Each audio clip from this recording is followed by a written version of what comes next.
Okay, so we were discussing about a general quadratic polynomial, and any polynomial can have roots.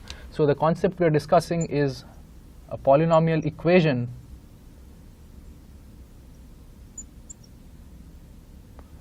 and its roots.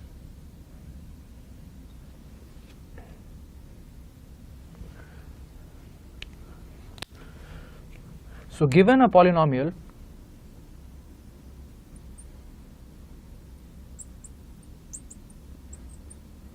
fx equals a naught plus a1x plus up to an xn, the equation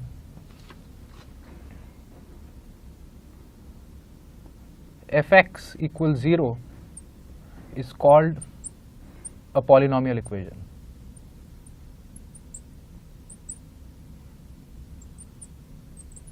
And the values of x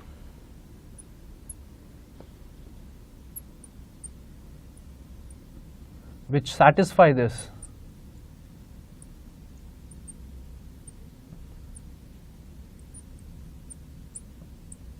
are called roots. So let's take an example. So if fx equals x squared minus 5x plus 6, then we know that f of, so you can check that f of 2 equals 0 and f of 3 equals 0. So therefore x equals 2 and x equals 3 are the roots of the equation we discussed. So fx equals x squared minus 5x plus 6 has x equals 2 and x equals 3 as the roots, because f of 2 equals 0 and f of 3 equals 0. So in general, a polynomial of degree n will have at most n roots. So if you have a quadratic polynomial, for example shown here, so that's why it had at most 2 roots. So the 2 roots here were x equals 2 and x equals 3. So the question is, if we had a general quadratic polynomial ax squared plus bx plus c, then how would you solve that equation? So general solution, so we can derive the general solution for ax squared plus bx plus c equals 0. So the way to solve this equation is to use something called the completion of the square. So because we have ax squared plus bx plus c equals 0, we can divide throughout by a such that x squared plus b over a x plus c over a would be equal to 0.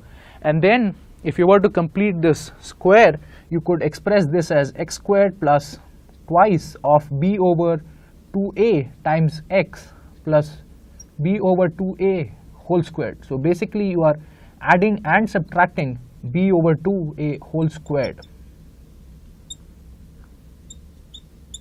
And then this, you see, is a square. It's an identity which we know very well. So it is x plus b over 2a whole squared minus b squared by 4a squared plus c over a equals 0. So this is the equation which is another form of ax squared plus bx plus c equals 0. So now if you were to go further and solve, you would find that x can have 2 different values. So x equals minus b plus minus square root of b squared minus 4ac over 2a. So this quantity here, b squared minus 4ac, it is very important in determining how many roots are there for this quadratic equation. Therefore it is called the discriminant, denoted by the letter d. So d is the discriminant of the quadratic equation, and it is equal to b squared minus 4ac. Now you can have different cases depending on the value of this discriminant. So if, for example, d is greater than 0, that is b squared minus 4ac is greater than 0, so then the quadratic equation will have 2 real roots. So there will be 2 real and distinct roots.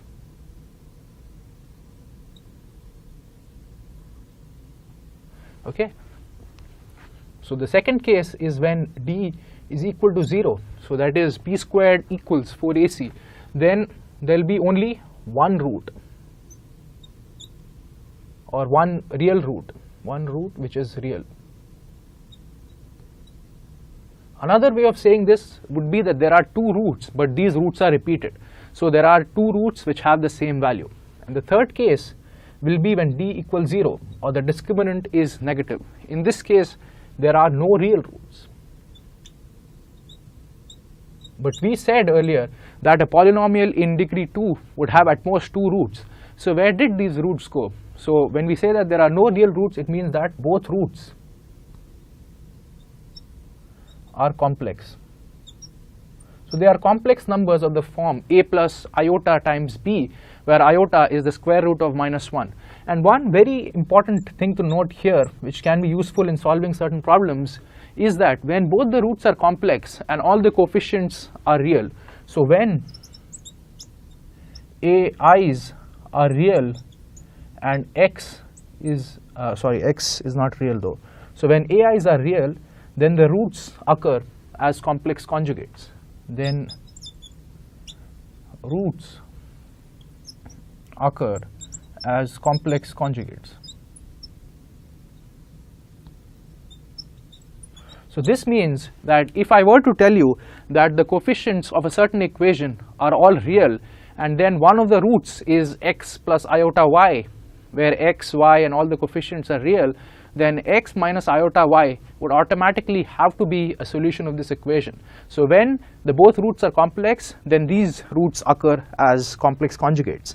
So till now we have studied about the general solution to a quadratic equation, what a discriminant is, and what are the different cases for the solution of the quadratic equation based on the value the determinant could take.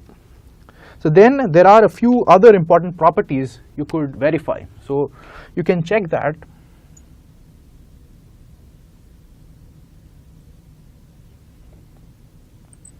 If alpha and beta are the roots of ax squared plus bx plus c equals 0, then the product of alpha and beta, so product of roots, that is alpha times beta, would be nothing other than c over a. So this is a very important property, and you can easily check that. If you were to multiply these two numbers, so x1 and x2, you would get c over a, and the sum of the two roots,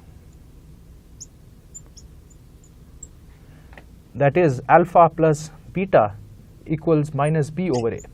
So this is very useful many times. And the third thing is the condensed form or the root form of the polynomial. So ax squared plus bx plus c can also be expressed as the product of the two roots. So x minus alpha times x minus beta times a is ax squared plus bx plus c. So this factored form of the quadratic polynomial is also useful in solving many problems. So now we are in a position to do some solved examples so that we can further your understanding of a quadratic equation and its solution.